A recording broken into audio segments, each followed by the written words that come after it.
hay en el texto bíblico dos maneras de ser perverso.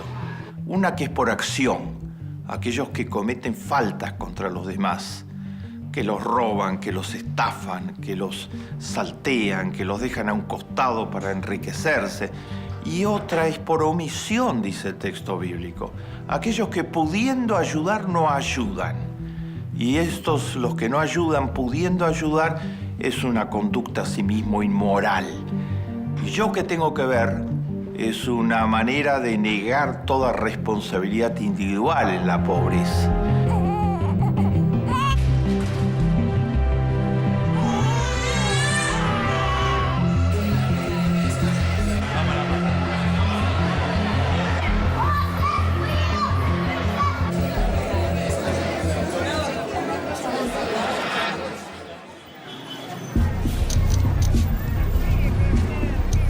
La cuarta es esta muy popularizada, de decir mucho cuidado con ayudar a los pobres a través de programas asistenciales y de las políticas sociales en general, porque esto estimula la vagancia.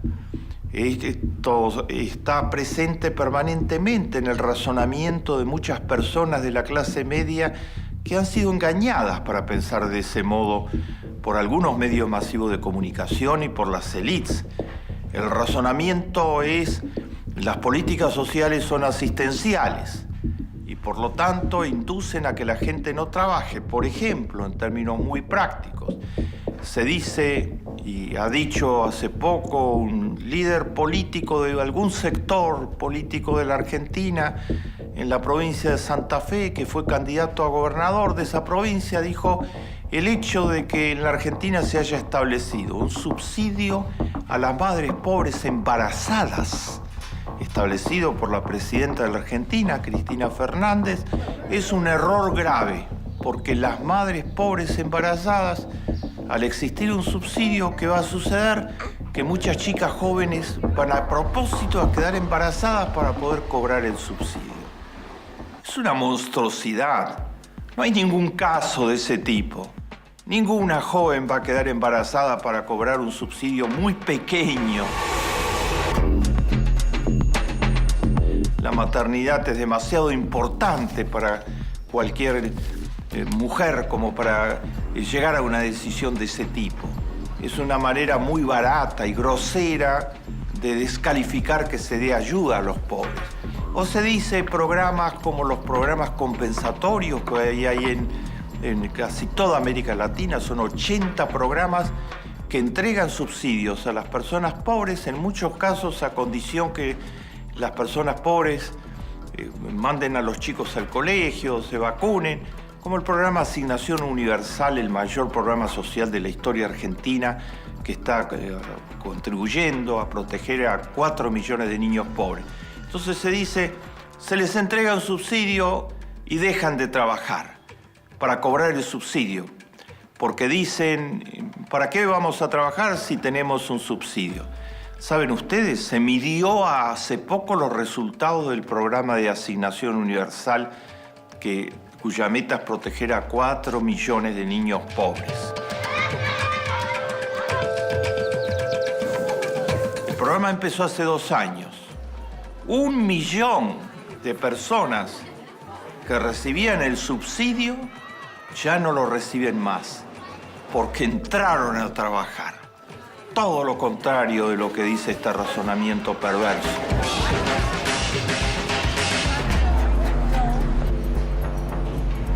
La gente no deja de buscar trabajo por tener un subsidio pequeño, muy importante, porque los ayuda a sobrevivir.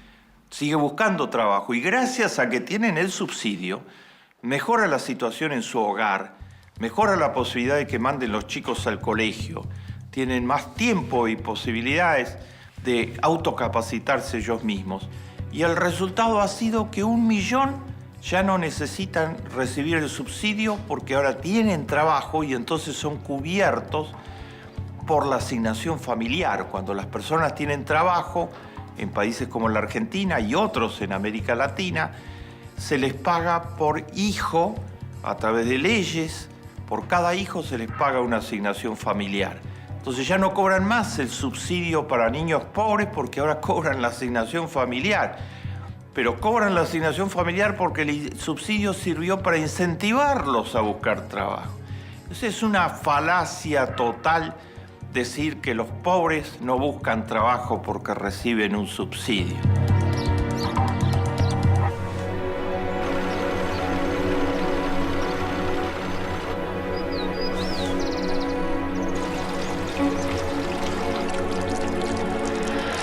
Esas 4 falacias son muy frecuentes. ¿Y por qué la gente piensa de ese modo?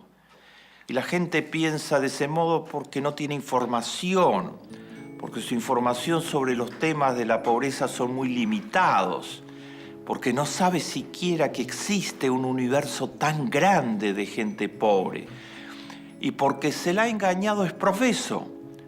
Porque sectores importantes del 1%, ese 1% que controla el 43% de todas las riquezas del género humano, no quieren gastar en los pobres, no quieren molestarse en gastar en los pobres y no quieren de ninguna manera que se toque el problema de las causas reales y estructurales de la pobreza, porque una de esas causas reales y estructurales es esa misma desigualdad.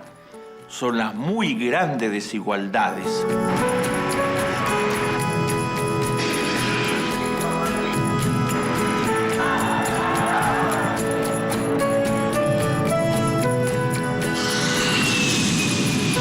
¿Es posible combatir la pobreza?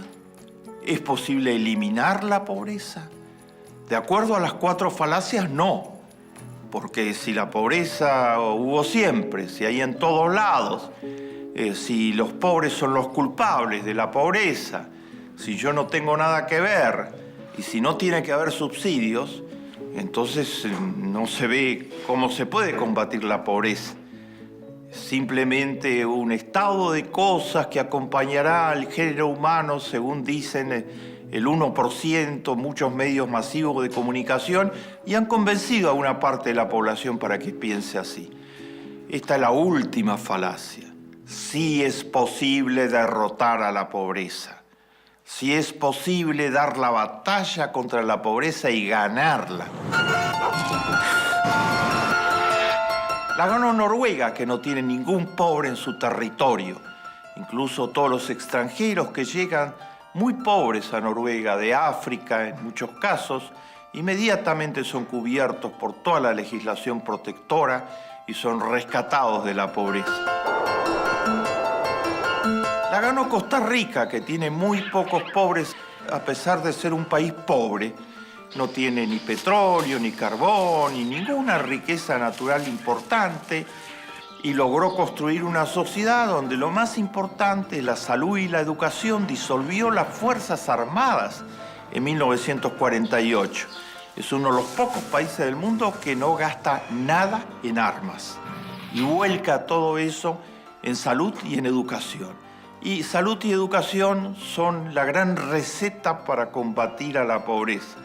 Lo logró Brasil, que es uno de los países que tenía más pobreza de todo el planeta Tierra, pero cuando un obrero que no pudo estudiar en la escuela primaria llegó a la presidencia del Brasil, Lula da Silva, y él sí sabía lo que es de verdad la pobreza, porque formó parte de una familia de 11 hermanitos, de los cuales 5 murieron por pobreza de sus hermanos. El presidente Lula le dio orden terminante a todos sus ministros. Lo más importante para este gobierno es combatir la pobreza. Los ministros sabían que cada vez, esto narrado por uno de sus asesores más importantes, que cada vez que presentaban un proyecto al presidente Lula da Silva, él tenía en su cabeza como categoría central de pensamiento si eso iba a ayudar o no a bajar la pobreza en el Brasil. Y logró sacar 40 millones de brasileros de la pobreza. Su sucesora, Dilma Rousseff, también sabe lo que es la pobreza. De otro modo, cuando era joven, ella es de una familia de clase media, es una prestigiosa profesional, pero cuando era joven salió a la calle del Brasil a combatir la pobreza. Y la pusieron presa, la dictadura militar, y la torturaron, y la tuvieron secuestrada. Ella sabe lo que es la pobreza y luchar contra la pobreza. Entonces continuó los pasos de Lula y dijo, lo central para el gobierno de Dilma va a ser que no quede ningún pobre extremo en el Brasil en los próximos 3 años.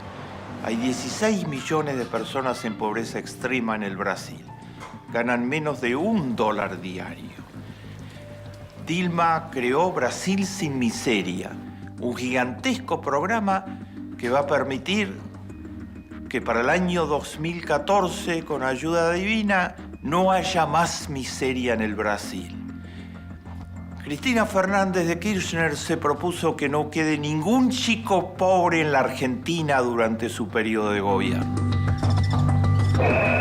Creó Asignación Universal y hoy 3,5 millones de niños pobres de la Argentina están protegidos por Asignación Universal. Y las cifras de pobreza infantil se están reduciendo muy fuertemente. Queda mucho por hacer, pero ese es el camino. El presidente Tabaré Vázquez en el Uruguay dijo, ¿cómo puede ser que los chicos pobres del Uruguay no tengan derecho a entrar en una computadora? Porque como son pobres, no hay ninguna posibilidad de que tengan una computadora en su casa, muy pocas posibilidades de que puedan entrar en una computadora pagando tiempo de computadora y por lo tanto están condenados a ser pobres, entre otras cosas, porque quedan excluidos totalmente del nuevo mundo de las tecnologías que significa la computadora. Hoy, todos los niños del Uruguay, pero primero fueron los pobres, tienen su propia computadora y todas sus escuelas los han introducido en la era digital.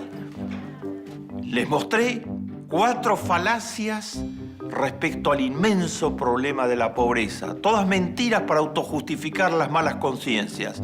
Y les mostré que la pobreza es derrotable, que es enfrentable. Pero para que eso suceda hay que apoyar a los gobernantes y a las políticas que luchan contra la pobreza. Y cada uno tiene que meterse en esto. No puede haber neutralidad frente a la pobreza.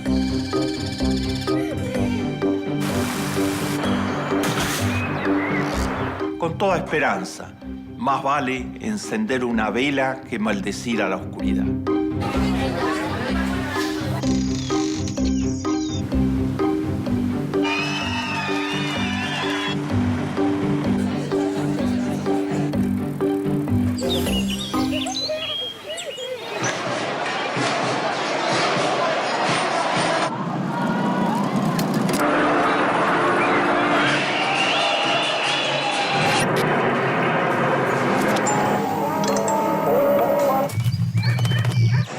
Millones de personas